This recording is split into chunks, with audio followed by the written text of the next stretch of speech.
Welcome back to Limited Supply, the podcast where we get deep into the tactical and strategic side of e-commerce, digital marketing, and building consumer brands.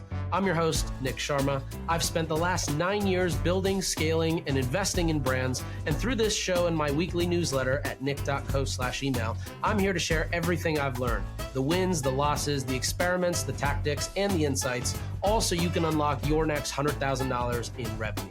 Today's episode is a good one, but before we dive in, let me tell you about our chosen sponsor for this week's episode.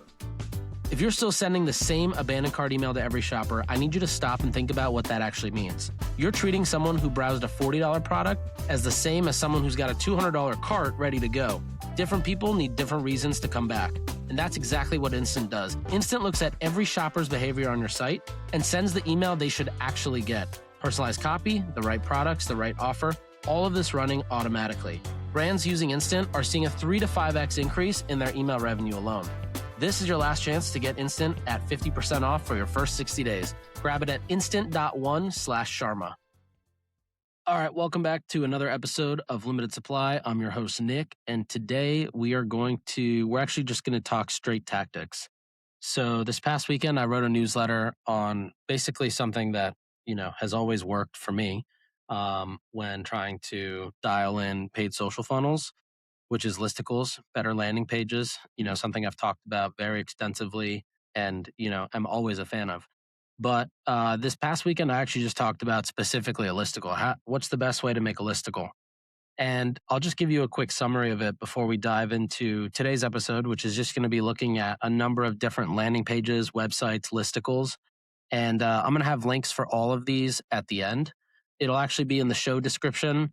All the links, they're going to be short URLs like nick.co/something. And then you do that and it'll populate you to the page that I'm talking about and you can scroll it. And I believe if you're on YouTube, you should be able to actually see everything as I'm going to be screen sharing it. So, all right, so back to the newsletter. So, thinking about what are the actual elements of a really good listicle? Well, a few things come to mind. One is it has to be convenient to read, right? Before you even get to the UI or the copy or the offer or, the checkout flow, it actually needs to be convenient for somebody to get to and read and consume and be able to learn from without, getting them bored or making them want to drop off. So the way that I like to do that is I just like to basically work backwards from what, essentially I think the person wants to see. So how do I find that? Well, first, I usually go and do a ton of research. And, if you just look at the phases of this, I would probably say there's research, there's some level of copywriting and note-taking from the research, then there's UX, and then there's UI, and then there's finalizing the copy, and then going live. So starting the research phase, this is where I actually think you probably don't want to use AI as much. A lot of people tend to use AI in the research phase of, building out landing pages or listicles. But in my opinion, the problem with that is, and kind of the downfall is that everything just looks like slop. So if you're selling like a supplement product, let's say you're selling a multivitamin or you're selling a, anti-aging skincare set, or you're selling a, new pair of leggings. The problem is when you have something that other people already also sell or may also sell, or maybe a similar material or whatever it may be, or even if it's like the same product category, you're just going to get kind of the same slop as the other guys if you let AI just do your research. And that's for most people, because most people, when they're doing research, they're basically using Claude or ChatGPT and, saying, hey, go scour the internet for X, Y, or Z, look on Reddit, look here, look there. Now, if you've got different parameters set up as you're searching. So for example, I've talked about the fact that I almost exclusively now use a Hermes agent bot for all of my AI work, whether it's building products like the roast.nick.co website, or it's building full-on databases like ads.nick.co, where I just screenshot and text my Hermes agent ads that I like to save or use as reference later, or it's just general search. Hey, where the best tacos to order at 7 p.m. near my office address is actually a great search to run for Uber Eats. But whether it's simple, or it's work related, or it's a client thing, or it's a project I'm working on, or it's even my health and wellness bot. Those are all now living in my Hermes agent. And why that's great is because it actually knows everything that I want or prefer or like or that I look for. So actually, when my Hermes agent is doing research, it's pulling a lot better things and a lot better content than if you were to just ask the basic Chat GPT or Anthropic window to do the same. One thing you can do actually there to kind of help you out is basically just plan your prompt better. So actually, if you use Claude to help you write prompts, so you basically use the microphone icon on Claude and you just speak out what you're trying to do or what you're trying to accomplish with the research phase. I bet you would get 10 times better results in terms of the information you get back. And as a result, the rest of your flow, the rest of this project is going to flow much better and it's just going to have better information. But if you still don't feel like you're super comfortable in prompting or using Claude to write a prompt, which then you put back into Claude, then what I would recommend is just simply doing all this research yourself. And the reason is basically a couple things. One, the way that I like to do research is I like to basically research on the left side of my screen and make notes on the right side. Now, the reason I like to do that is by the time I'm done with the research, I like to have kind of just massive Google Doc of just a bunch of things that I found that I thought were interesting. And I tend to consider myself a customer that is generally very skeptical, and not easily swayed.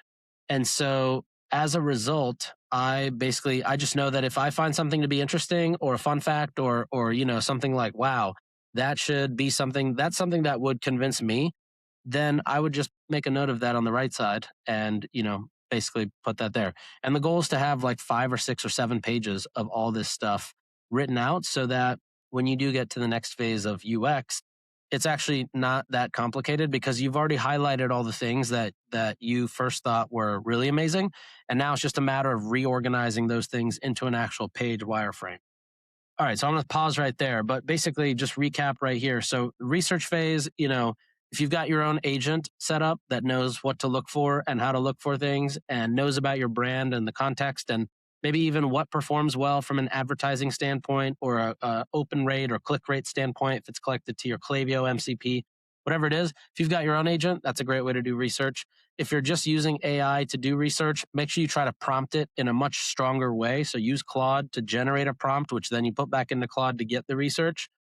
And honestly, whether you do the first two or one of the two or neither, I would also recommend doing the third one, which is just spend an hour to 90 minutes and just do as much research as you possibly can. Try to go down rabbit holes of forums, try to go down rabbit holes of Reddit, try to go down rabbit holes of TikTok. People are putting story times on their TikTok and talking about maybe it's this anti-aging skincare, maybe it's, whatever it may be. And then at the same time, try to go down and find a bunch of like blogger, micro blogger, mommy blogger sites. Try to find internet forums. Try to find press articles that cover similar topics. You want to basically try to get as much research and context as possible because what this does is, now you might not go and find your answer on a mommy blogger site, but you actually might find a really good angle of which, or a really good point that you want to then include on your listicle or your landing page. But in any case, that's your research phase. Now, the end product of this, like I mentioned, is that Google Doc. And so from that Google Doc, we're going to go over a few landing pages here in a couple minutes. But I mean, if you're listening to this episode and you're planning to make a landing page, you've probably seen my landing page guide at some point. I think you can just Google Nick Sharma landing page guide and you get a version of that as well. There's an older one and a newer-ish one. I should probably put a new one out soon too. But what you'll get is, or what you'll understand is, like, for the most part, these landing pages are generally the same. You've got your hero section, you've got a notification bar, an announcement bar, you've got your cart. Typically you've got no menu items on the top to click out from. It's usually optimized mobile first. You've got social proof above the fold. You've got good imagery or video that kind of teaches or shares or educates people in the context of the product and what you're doing or how you're going to benefit their life. You've got a comparison chart. You've got, some level of a 5 reasons why, whether it explicitly says 5 reasons why, or it just shows 5 different reasons that people, throughout the page are loving the product. You've got your reviews, you've got testimonials, you've got press, you've got, you've pretty much got everything there. So what you can do is once you have this Google Doc of all the information that specifically you thought was highlight worthy or stood out, you start to arrange that into different sections. There might be certain lines of copy or certain phrasing or certain things you think go in better spots. And once you've got that, then your goal is to then fill out the rest of the copy in this kind of low fidelity looking wireframe. Me personally, I like to do this stage in a couple different places. If I'm working with a designer, I like to just do it in Figma because I know that my wireframe design is really bad, but it just helps me to kind of do more back of the napkin style wireframe in Figma. I know how to make boxes and circles, and I can pull up the page dimensions of a mobile web page. So I usually design it mobile first, and the reason I do that is because you never want to design desktop first and fit it to mobile, which is what a lot of people do for some reason. I have no idea why, um, but a lot of people still do design for desktop.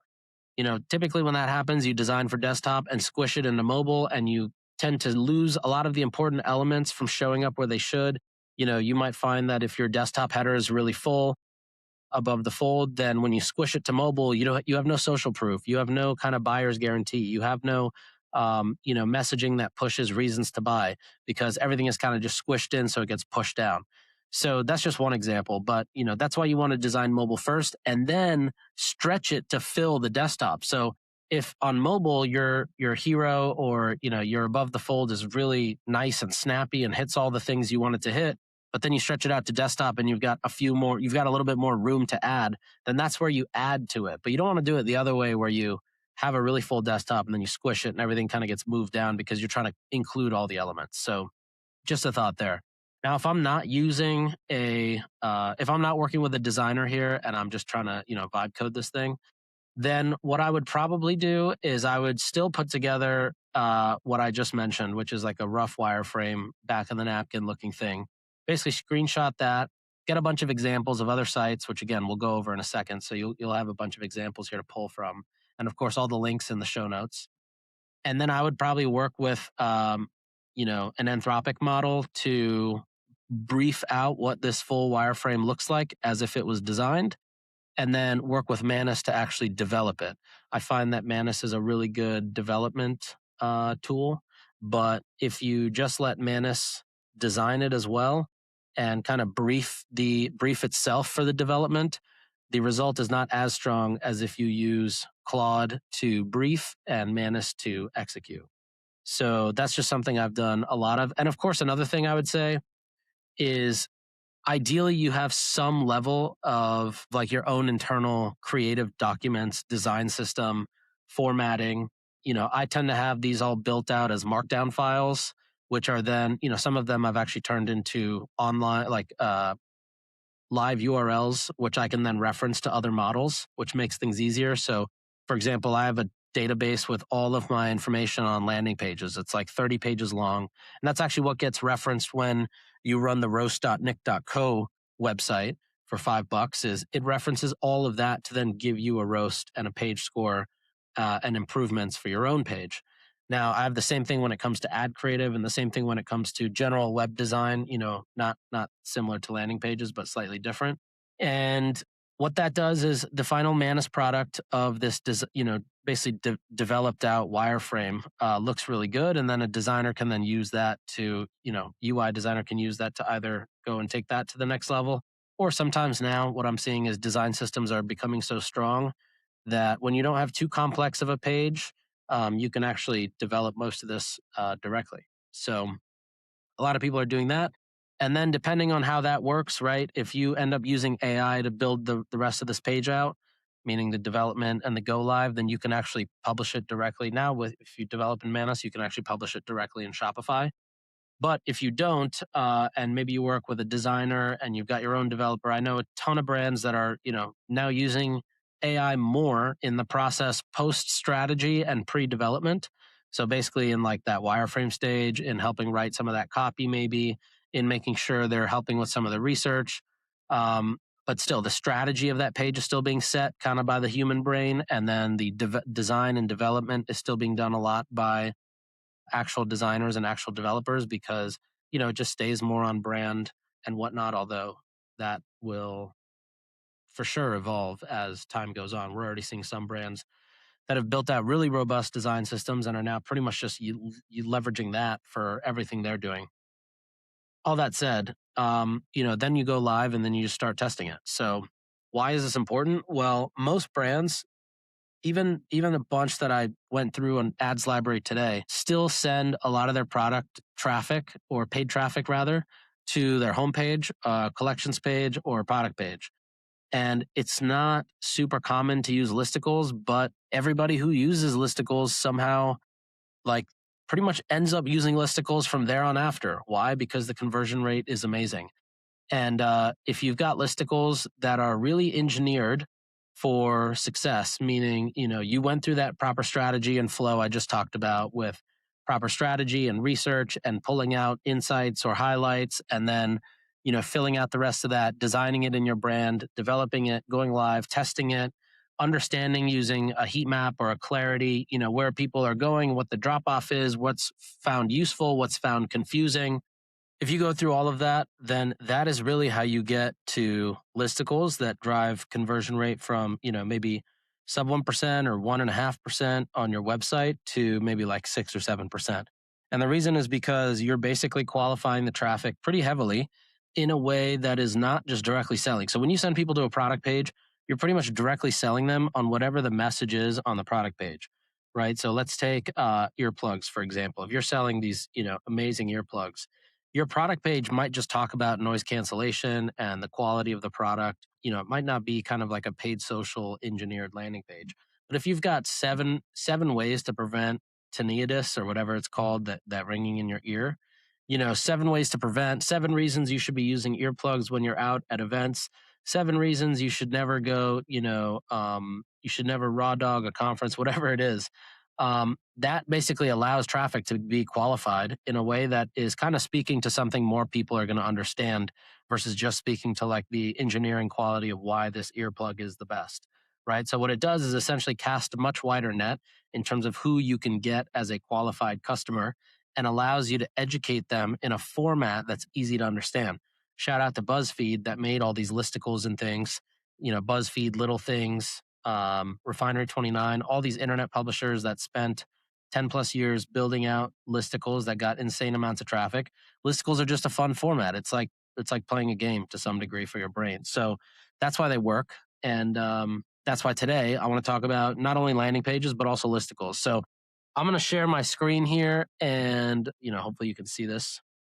If you can't see these links for any reason, then, don't worry. Go ahead and find the links in the description of the episode, and I'll be able to show and share all the links there. You'll be able to see them. Pull them up on your computer. Look at it in both desktop and mobile. That's how I'm going to be looking at it. And I'm going to just narrate some of the things across these pages that I find to be really interesting. So let's get started. Here's the retention tip of the week, brought to you by Instant. Here's a mistake I see food and beverage companies make constantly. They cross-sell by product category. You bought our hot sauce, now here's our other hot sauce. That's lazy. The brands with the best repeat rates, they cross-sell by occasion. What does that mean? Now, if somebody buys your barbecue rub in May, they're probably grilling. So your follow-up sequence shouldn't be try our other rub. It should be try our grilling bundle. The rub, the sauce, the marinade, maybe even a recipe card. You're selling an experience, not just the SKU. Now think about how customers actually use your products, and then build email flows around those moments. Holiday entertaining, game day, weeknight dinners. Occasion-based cross-selling increases AOV because you're solving a bigger problem than just, you need more of this one thing. This kind of personalized, behavior-driven email is exactly what Instant helps brands automate. Their AI builds flows based on how individual shoppers browse and buy, so you can send the right bundle to the right person at the right time. Check them out at instant.one/Sharma. So the first one I have here is basically from BioRoot Labs. I'm going to go ahead and put this in inspect mode and refresh. And, right here, so a lot of these links I kind of sourced just by finding native ads around the internet from different tweets that I'd bookmarked from many of them are from Facebook ads library. So they're actually active ads as well. And I'm assuming that a lot of these pages that I'm going to share today are pretty well trafficked pages. So, we can take it with some level of a grain of salt, but for the most part, we should probably try to find things that we find interesting here. This first one is basically a listicle. You'll notice that at the top, there's pretty much no buttons here to click out. And it's essentially a 10 reasons why turmeric curcumin is a game changer for people who drink regularly. Now, what's interesting about this is basically a 2-layer deep angle, meaning it's not just 10 reasons why turmeric curcumin is great for people, right? That's a 1-layer deep. It's 2 layers deep for people who drink regularly. Now, why is that? Why is that great here? Well, if you go back to what I just mentioned about kind of casting that net wider, it just did that, right? For if you were to say, well, two things. One, it casts it wider because so many people in the world drink alcohol. And so when you're saying that this is for people who drink alcohol, they're going to feel like, oh, this is for me, not for everybody, but for me, even though with this headline, they kind of are going after almost everybody, right? Because almost everybody drinks. So it says you don't need to quit to start drinking, or you don't need to quit drinking to start feeling better. You just need to give your body the right tools to fight back. Now, this is probably, this is just some curcumin supplement stuff. But essentially what this does is go through 10 reasons why. Now, a couple things that I like here. Well, one, you can tell this is just vibe coded, which I'm not a fan of because you can tell it's vibe coded. It's pretty basic looking. If it's not vibe coded and somebody actually designed this, that's also pretty bad. But regardless, you'll notice a kind of a common theme is design is going to be probably 4 to 6 out of 10. It's not a huge element, although I do think that the better the design is, in most cases, the higher the trust is, and therefore the higher the conversion rate.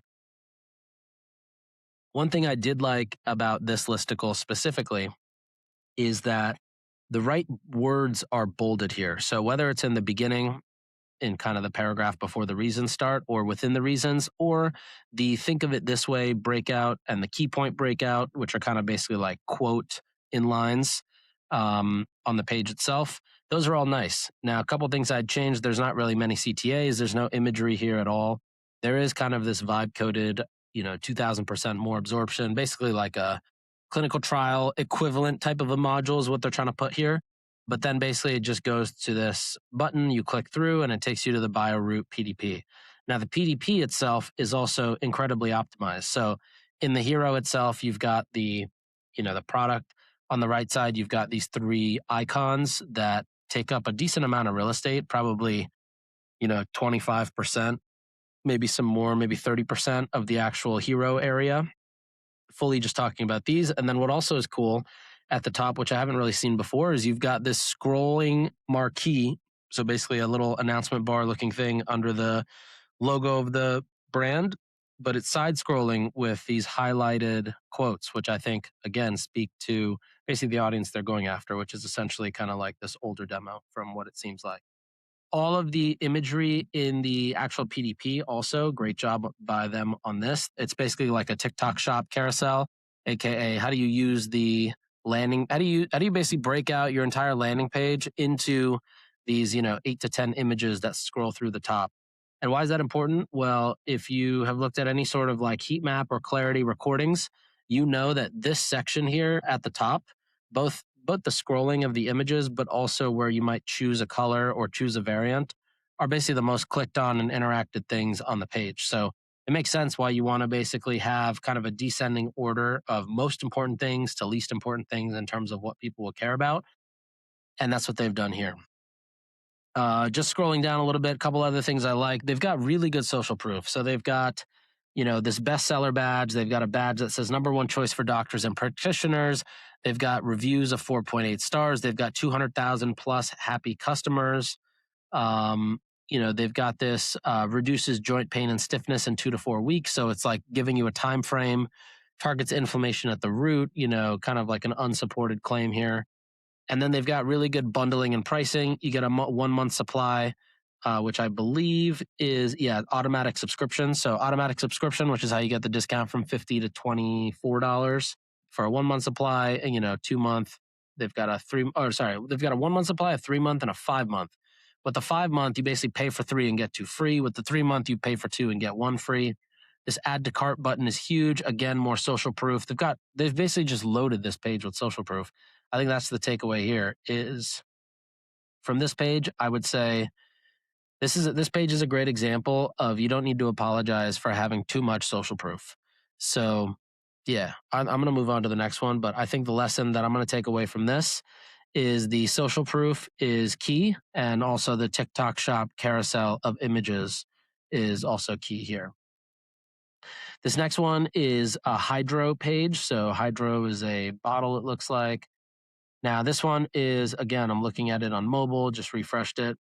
And this one also is a 6 reasons why. It's got a little bit different of a format. You know, the last one had no imagery, it was very plain text. This one is, at least looks a little bit designed. It's still very much a vibe coded design, it looks like, but still looks better. And I also like that they've got these customer reviews in. What they've also done is they've kind of taken this study or science or clinician first approach, which a lot of supplement brands, a lot of even just health or even non-health, like even beauty brands or apparel brands might be doing this, but they try to find like what is their equivalent version of clinical study data or human trial data, or, you know, basically some form of proof. Like, show me that the proof is in the pudding, but explain it visually. And the last brand, actually, I can't remember if the last one did that, but this one, oh yeah, it did. Those three numbers at the bottom. One of them was the 2000%, but this brand does it in a way where they've got this study outcome based on, you know, how hydrogen water is much better. So they show this graph, which again looks like a vibe coded graphic, and then they've basically got this. Their first thing being that, you know, there's 1,400 documented studies since the 60s about the miracles of drinking hydrogen water. So immediately it kind of opens up with this, which they've tried to take as their science approach. There's also this number 2 around oxidative stress, which is a term that, again, nobody's really heard of probably. So you'll probably believe it based on what they tell you. And then it kind of goes into the rest of the things. It's got gut health and immune system. What I do like, though, is that all of their graphics, for the most part, you know, the first 2 are kind of the sciencey ones, but the other 3, the next 3, I should say, are all UGC. So it doesn't feel like there's this corporation trying to like sleaze you with their marketing, because you've literally got somebody who looks to be in their living room or their own home kitchen, you know, basically making a video or kind of showing you what's going on. And then what's cool is they use that as the hook and then transition that video into something a little more sciencey. So kind of plays off the same. Maybe you've seen IM8's Instagram story ads. They do this a lot too, where they'll use a hook that is really catchy or a good, you know, something that makes you watch, right? Maybe it's like even a pretty girl or it's the founder kind of talking about something, but then very quickly it goes to this like more ad style thing, but they've earned your eyes for the next 45 seconds because the hook was so good. All right, now only thing I'm going to say here is, you know, they've also done a great job kind of when you click through to the actual product page. Getting there, you've got an offer for the bottles.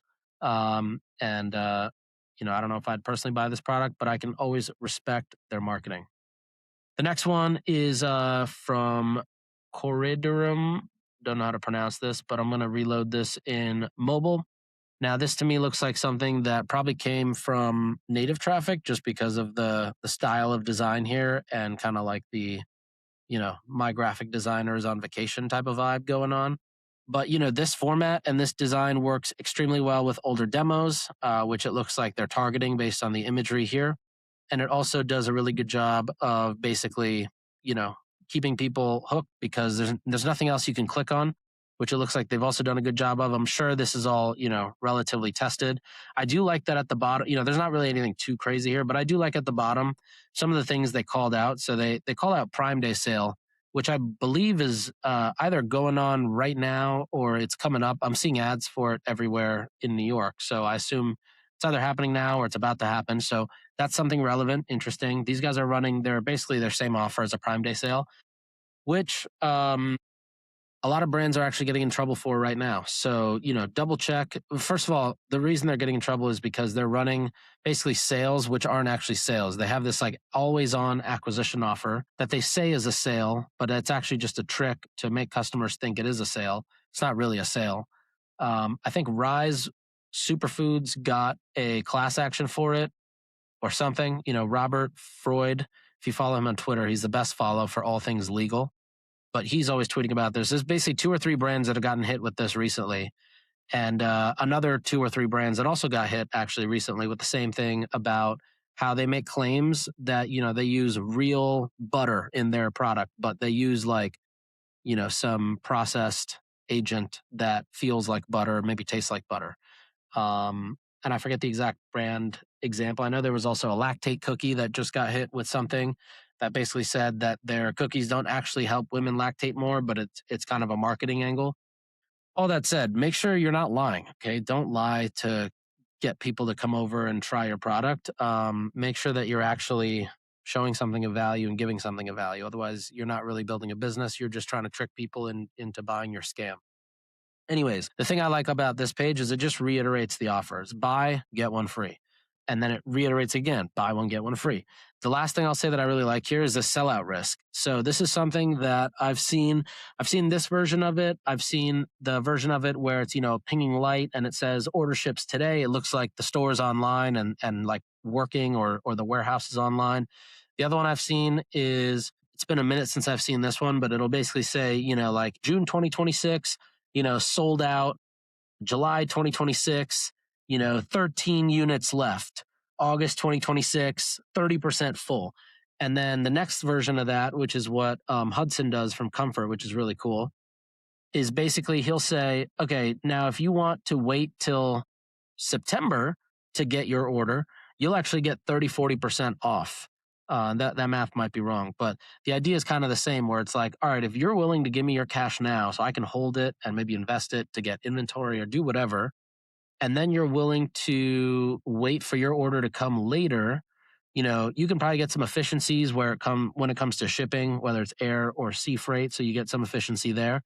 And then the other thing you'd get efficiency in is, well, one, holding the money, obviously, but two, you get this cash up front. So there's like a few different versions of doing this sellout risk kind of messaging, but they all kind of do the same thing, which is basically, get people over the finish line. Next one I want to go through is this Zali Organics. This one, again, is kind of another one of those plain text ones. Okay, so the thing I liked here is this was plain text, but then it actually showed a, not well designed, but like a decent shop section here, which is, again, a trend I'm seeing just work well in general, is having that shop section there. This one from Miroda Cosmetics, also same thing. The thing I liked about this one too is this often bought together and the save with bundles, which I imagine works well. I know that this often bought together section generally works well, especially if you've got complementary products and some level of an offer. Okay, this one I put here, this 5 Reasons Why by Pure Strike. So the reason I like this, one, just very simple. Two, it's got this editorial kind of like flair to it. So you're still on the brand's home domain, which, I'm a fan of, but also I'm a fan of putting it on subdomains, because it's like Porsche telling you why their car is the best. Obviously, they're going to tell you the car is the best. They're not going to say Porsche cars suck or Porsche cars lack in this. But if it comes from a publisher, carstesteddaily.com, it's a little bit more believable. Even though you can own carstesteddaily.com, you can even put a sponsored, this is a sponsored content or some sort of messaging there. All that to said, it's a little more believable if it's not coming from the brand. But the reason I like this is, so you've got the announcement bar, it still talks about the sale being on. You've got the 5 reasons why. And again, it's a 2-layer deep thing. 5 reasons why golfers choosing this lag trainer over $150 per hour lessons. And why is that great? Well, if you're a golfer, you know that $150 an hour lessons are probably some good lessons, or that's at least my guess. So it's kind of comparing it to something that's kind of like not an inside joke, but an inside term or inside terminology, which is obviously helpful when it comes to conversion. Now, you've got these 5 reasons why, and what I also like is all these photos are basically UGC. Nothing here is kind of studio shot. Definitely does not look studio shot. But again, I'm a fan of that. Okay, another one I want to go to is this one. So this is one of my favorite designed listicles, and it's the one by IM8. It's very similar to the listicles designed by Grooms, which I'll go to next here. But basically in both, you've got this format where this top image is kind of side scrolling as a marquee, and again, basically acts as a landing page. And then you scroll down, and from scrolling down, you basically get into the, 6 or 7 or 8 reasons why. In this case, it's an 8 reasons why. So you start with a headline, you show, the get started. And then what's cool that I really like that they do is they've got this trusted by badge. And again, this works well if you've actually got real names to pull here, but which they do. They've got the number one NASA scientist, they've got the number one tennis player, the number one soccer player, the number one basketball player. They've got all these athletes on board. But then they basically just go into a very straightforward listicle. And what I like about their images here is they're all kind of custom. So one of the things that I always mention is like, and I've even mentioned it here, is like if your brand and design is good, you immediately increase trust. And that plays a big role, but also pays dividends when it comes to health and wellness, because you have to build so much trust when you're selling a supplement product somebody who's about to consume, in this case for the next 90 days. So what I like about their images is they're all animated. I believe they're all vibe coded to some degree. And what I really appreciate is that it makes the brand look really built out. It doesn't make the brand look cheap in any way. So even though when you're driving to these landing pages from paid traffic, immediately you're seeing this really high quality and high level of design that and all in its own kind of brand, right? It's not like it looks like it's copying, like some of the other pages we looked at, they looked like they were vibe coded, or they looked like they were design taken from other places. None of this really looks like that for the most part, which is why, it does so well. This Groons page, actually, I'm going to talk about this Groons page first, the GLP-1 users, besides pooping. Now, one of the reasons I think that's great is the ads that also drive here talk about pooping.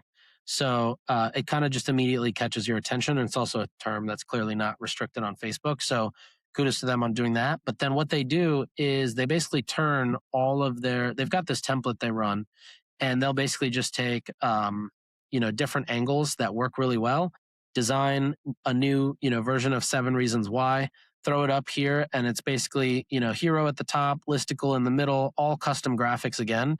Theirs are kind of a mix between these really high quality design graphics and then stuff that's maybe just like this number 7 one, where it's just a few images kind of put together as a collage. And then you've got this shop section, which is just really optimized. It pretty much takes the same shop section you see on their homepage website and just brings it over here, and then finishes the page with a few other lander sections they know work well.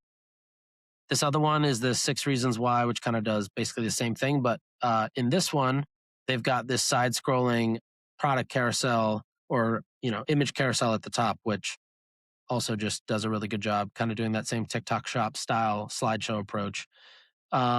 The last one I want to show is this Groons one that is kind of a new product collab page, which I thought was also interesting. This is basically just a reskinned version of what I believe is kind of their normal product or homepage approach. But it's done in a way, like the reason I like this is because I could see the same kind of thinking being applied as when they do their listicles, which is, hey, we've got the format that works. We know the messaging that works in terms of the product messaging and what passes there.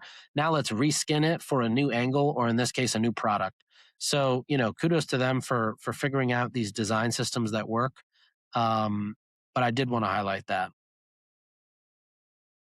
Okay, we still have like we're about halfway, about a third, I'd say, through the pages. So what I'm going to do is I'm going to cap this episode here.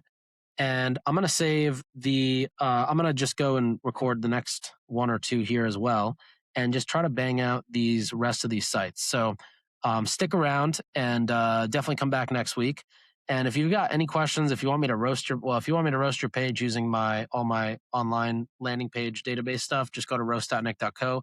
If you want me to spend like a minute just going through and giving you some quick feedback, or maybe sending you a voice note with some thoughts, email me your landing page link, nick@nick.co, and I'll try to do that. But as always, thank you for listening. I'll see you next week, and I hope you have an amazing rest of your week. Thanks for listening. We'll be back next time to cut through the noise on CPG, retail, and e-commerce. If you enjoyed this episode, why not share it with a friend? And be sure to subscribe wherever you listen so you don't miss the next one.